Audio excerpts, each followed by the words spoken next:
Thank you for joining me. I am Superintendent of Haverhill Public Schools, Dr. Margaret Marotta. And as we stand in the shadows of this pandemic with the doors to our schools closed and our scholars at home learning remotely, with exhausted parents providing food, warmth, academic instruction, spiritual guidance, and love, we are now confronted with feelings of disbelief, confusion, sadness, anger, and rage over the tragic and wholly unnecessary death of George Floyd and far too many other men and women of color in this country.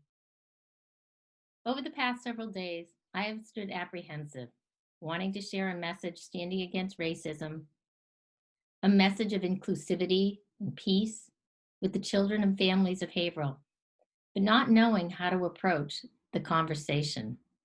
I was concerned how a message against racism might be construed coming from a middle-aged white woman. Might I sound inauthentic? Could I unintentionally offend? As I struggled with the message, a friend said to me, "If you don't stand for what you believe in, you will fall for everything." And I know that he is right. So while my words may not be adequate, I know they must be said, and they must be said now. It is time for all of us to stand up against racism, against hatred, and against violence. It is our responsibility, regardless of our skin color, of our gender, of our sexual orientation, or our religion, to find our courage and to use our voice to speak against discrimination in all forms. It is time to define what we stand for and what we believe in. It is time to have difficult conversations about race and racism. It is time to help our children interpret what they are seeing on the news, on social media, and in the streets of our community.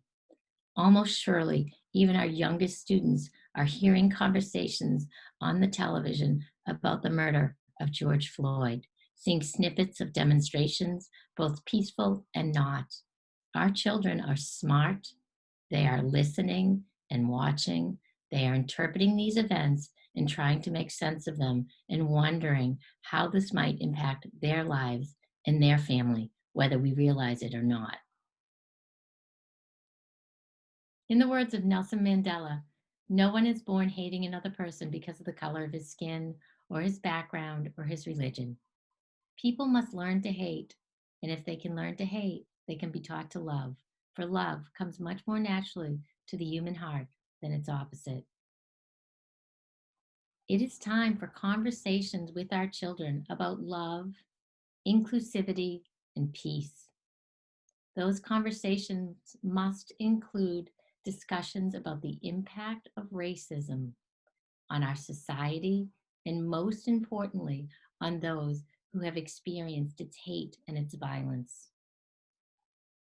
Only in understanding others' experiences can each of us gain a very small sense of the injustice and know how we can respond in the future. While in remote classrooms across the city, state, and nation, our students are discussing race, racism, and violence. They are also discussing peaceful protest, the power of speaking out without violence and destruction. However, as we have come to know, remote learning is not enough, and I must once again call upon parents to support the learning of their children in their homes. I must ask you to have conversations with your children about race and racism. To support these conversations, I have included with this message a variety of resources in hopes to support you in these difficult conversations.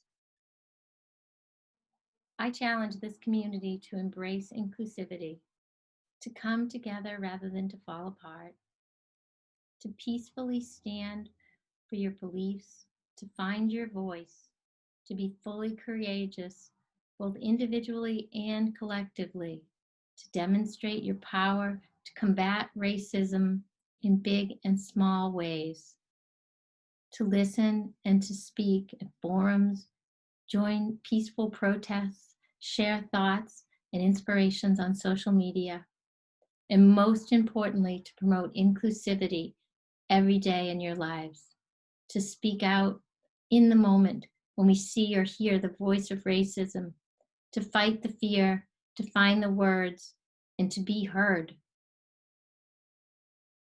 Thank you so much for listening. And if you have questions or recommendations or thoughts as we move forward with supporting all of our students, please reach out to me at superintendent@haverhill-ps.org.